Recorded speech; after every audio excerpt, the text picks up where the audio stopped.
Hi, I'm Jason West. I'm Steve Fukuda. I'm Vince Zampella. I'm Mackey McCandlish. I'm Zied Rieke. What you're looking at here is Tank Hunt, one of our Russian levels. In the game, it's called Repairing the Wire, but we used to call it Tank Hunt because you were originally just going to hunt down the tanks in the streets of Stalingrad. Then, after some testing, we realized, hey, this isn't entirely everything it should be, so we need a story for this level. So we came up with this idea that you would be repairing a field phone wire that connected a couple of outposts, and that's the story. And then later you do destroy tanks. Right. Well, we just saw some friendlies do some cool corner behavior where they step out from the corner, which they didn't do in Call of Duty 1. And we just saw an enemy do it, in fact. So our AI do all sorts of more interesting stuff now like that. That not only looks good, but it helps with the gameplay quite a bit because it was really hard to see and hit the enemies in Call of Duty 1 sometimes. Yeah, you're often shooting at their elbows that were like poking out behind cover. So now they make a more distinct effort to either be in cover or be exposed and trying to attack you. We did a lot of testing with focus testers on this level. We watched how they played it. Initially, the level was a lot more open-ended, and we noticed that players would often get confused as to where to go. They would get misled by certain cues in the level. So the wire also helped to guide their path. Originally, we were playing somewhat more realistically, where we had the wire being buried under rubble and snow, and they could never see it. So over time, over several tests, it migrated more and more towards the center of the path. Yeah, hopefully people have an easy time getting through this level at this point. All of our tests have been much, much better. Yeah, we thought it was a cool idea to just have you sort of follow the wire through the level. The main designer on this level was a Swedish guy who became very distraught when players would get lost trying to follow the wire. So after a little bit of coaxing, we got it a little bit easier. Way to avoid the grenade. That was one of our female soldiers that you'll see in the Russian levels. They're not all through the game, but I think they add a little bit of extra spice and realism. You can see the weather system kicking up here. It's starting to get a little more dense. It changes as you go through the level.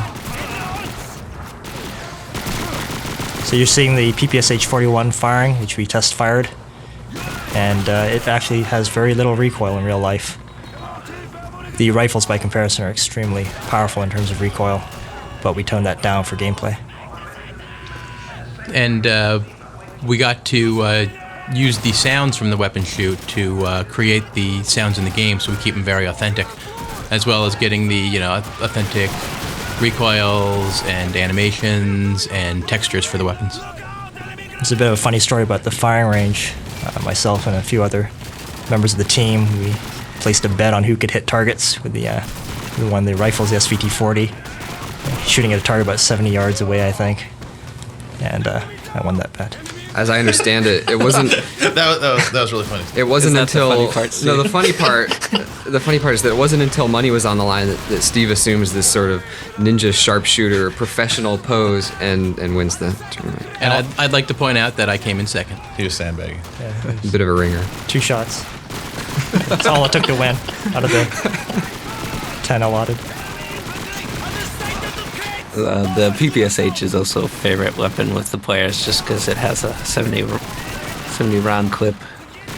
People love that about that gun. Yeah, it's really not hard to understand why the Soviet army outfitted huge squads, huge numbers of troops with this weapon exclusively.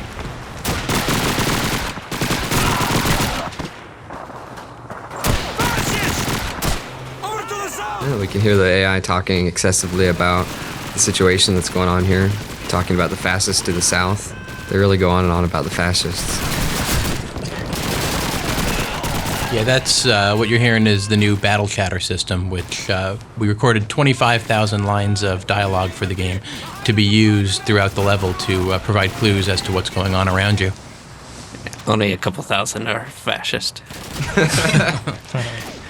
Yeah, there's more storage allocated to sound on this game than the entire Call of Duty 1. It really brings the squad to life and makes them more useful, more believable. You'll see the player in this demo, he throws grenades a lot, and what might not be obvious to players is that the Germans will frequently drop grenades when you kill them, so after, you really want to try to use your grenades as much as possible, and then as you run past their bodies, you'll pick up more grenades, and then you can continue to use them and throw the AI for a loop and really get them to move around a bit and then shoot them when they come running out. If you watch for the piano on the 3rd level above there, you may see it fall down in a minute. Oh, There it goes. There's the grenade icon on the screen right now. That's an indicator we added to let the player know when there's a grenade in proximity to him that could injure him. as you can see, the AI don't have those. When we were testing the game, we found that players were so involved in the combat that they wouldn't have the opportunity to notice nearby grenades, so we really needed to add that. I think it adds a lot to the gameplay. And on the AI avoiding grenades, it was it's more fun when your grenades can actually kill AI Right. than Sometimes I think testers look at the grenade icon as an indicator that they're supposed to throw a grenade over there, which leads to calamity. Well, I don't think you can overdo the information you give to the player as far as what's going on when you start making games with this much action. You can see autosave just happened right there. We had to add a lot of autosaves to this level. It's a pretty difficult level. The autosave system is smart enough to not autosave if somebody's aiming directly at you or shooting at you, or there's a grenade about to blow up next to you. Yeah, we really push the autosave system. It's very important. Right, especially Although- considering that we took out the player's ability to save and load freely at any time. It was important to have a really good autosave system. Yeah, hopefully the player never notices it, but I think it would make the game unplayable if we didn't have it. Well, it's worth pointing out that you also don't pick up health packs in Call of Duty 2. You way to focus on the toilet, whoever was playing this level. Good job. Hey, we got nice toilet art in this game. There's normal maps in the toilet, so Just appreciate That's the not all specular. that's in the toilet. That's not all that's in the toilet. Hey, I made that joke. I was just agreeing. is there a sniper rifle around here? Steve didn't pick it up. Yeah, there's a sniper rifle back there that you want to get and then keep for every following level. Right, it's by the machine gun. Yeah, if you're a sniper rifle fan, which I am. Oh yeah, we It's know a that. G43 sniper. So you can really see the level of detail that we were able to achieve in this game. It's tenfold over where we were in the last game, and it really adds to the level of immersion. We had dedicated environmental artists on Call of Duty 2 that just went through here and detailed stuff like an interior decorator. Live in these rooms for a while. On that wire you just passed by, this level led to a lot of iterations on our objective glow because people used to miss sections of wire and then play through the level and then have to go back. So we really cranked up that glow until the player can't possibly miss it. Yeah, in a normal playthrough, this is one of the first levels you encounter where you really have to use your objectives and find a lot of objects placed in the level. We seal the player into this area so you can't, after you do the objective, you can't screw up and backtrack and get lost going back through the first part of the level. Yeah, we had some people do that. I did that. Yeah. It's our sticky bombs. Little Saving Private Ryan reference there. See, he just dropped a grenade bag. You gotta pick that up. Oh, he's already got full grenades. For a long time, the AI used to drop like 4 distinct grenades like a piñata. And it took us a while until we finally got that replaced with a satchel of grenades. Well, players wouldn't know that it was a live grenade or a grenade ammo on the ground, so it's an important distinction. Misha, get to cover! Move! Look out! You can see our friendlies are moving up with us throughout the level. They scale back the number of friendlies when you're in these tight interior spaces. See, that guy just fell down and grabbed his neck, and now if you could sort of see the German on the right, he was crawling away, and now he's out of sight. Our Germans will try to crawl away to die in a cold corner.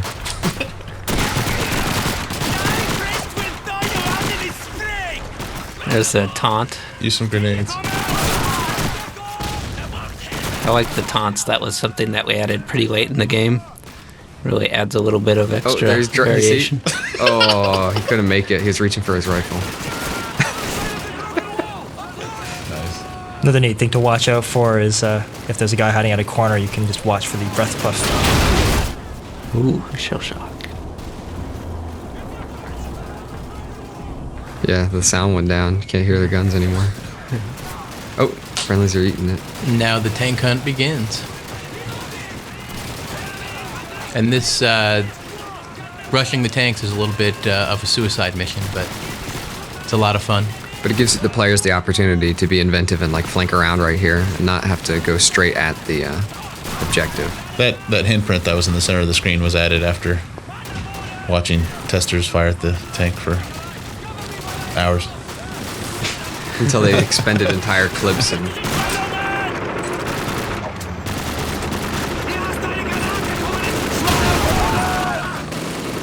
See, our tank is moving around, avoiding the player. Nice little gameplay addition. You're actually going to get a mobility kill on the tank? I don't know about this playthrough. I think it'll be on this second tank that you'll see it.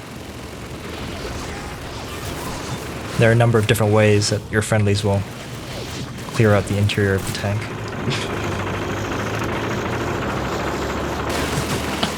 they put up a lot of level-specific dirt, in this case snow, when a tank moves, which is cool.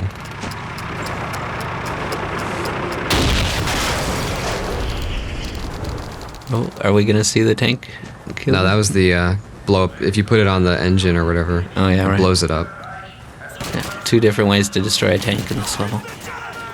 Places like this are good places to throw smoke grenades, which a lot of new players, since that's a new addition to Call of Duty 2, it takes them a while to get in the habit of using smoke grenades.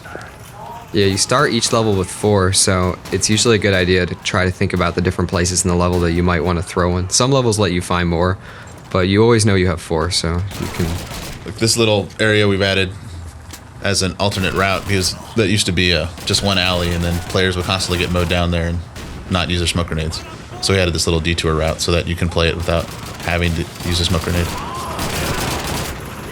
You might notice from time to time in the game that there's bicycles placed, and sometimes in perhaps not the most appropriate places, but He lives there and past that door. I know he rides to work from there, and that's because one of our artists is really into bicycles and placing them. And the same guy, he was a little upset when we cut the Russian tank, which makes some of these levels a little harder. I guess you never have any Russian tanks helping you, and I think we learned something from that for future games to always outfit both sides with at least one heavy mechanized weapon. And bicycles. And bicycles. While we're on topic of these random objects, if you notice there's sometimes pianos on various interiors throughout the game, you can actually try playing them. That was a Swifty. Just Yeah. hit the use key. Semi-Swifty. In fact, it's even mapped out a little bit, up and down. Yeah, you can actually play a tune. Play the high notes, play the low notes. So this is actually getting to the section where the original gameplay comes in. Yeah, this is cool because we reuse the original area and let you use what you've learned from the original section. Right, if you plant the explosive on the top, the rear of the tank, that will destroy the tank outright. If you plant it on the wheels at the back, it'll actually create a mobility kill. You'll see the tread actually get popped. Wow, I just learned that. That's awesome. Yeah.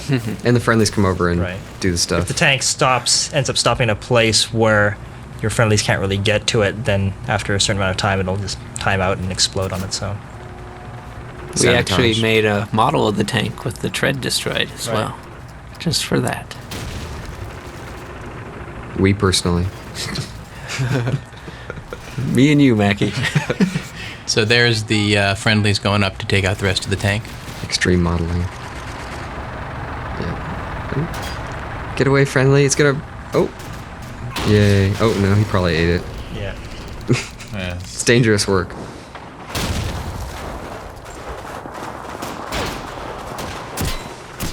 So here is the smoke grenades moment. I'm going to throw all my smoke grenades and cloud up the entire street. There's a smoke grenade behind that barrel. Yeah, this is a pretty intense moment. Grenade! Get out of there! You got to be careful when you're running into these huge smoke clouds because the AI will melee you. They'll come out and just bash you to death. Especially for the higher difficulty levels, it's just one hit and you're gone. So you got to be very careful. It can work against you. You can see their silhouettes though in the smoke. Right. And they can see yours Yep. if you get really close. If you get close enough to see their silhouettes, then You should shoot them. yeah, then you're in melee range. Yeah, I've been beaten down a few times with someone coming out of the smoke. It's a really scary moment. I enjoy it. Also in the smoke, the friendly name pop-up doesn't work, so you can't use that to tell whether or not it's friend or foe. In case it's not entirely obvious, you should use ADS a lot in this game and aim at the enemies. ADS is aiming down the sight for the uninitiated. And iron sights for people that play other games. Actually, I heard that's the term they use in the Marines. Oh, is that Iron where it sights. comes from? Yep. I wasn't in the Marines myself. So what do they call shooting from the hip? Does anybody shoot that way? Video game characters. Here's the music cue that's playing, composed by Graham Revell and recorded in Bratislava. When the Germans tried to use that tank against the Russians, they actually had a really hard time. The T-34 would take it down easily, so they had to build the Tigers and things specifically for the Eastern Front. See there's a PPS-42 under the use icon. It's another one of the submachine guns we introduced for COD 2. Let's go. Nice little banana clip on that gun. Yeah. To the train yard.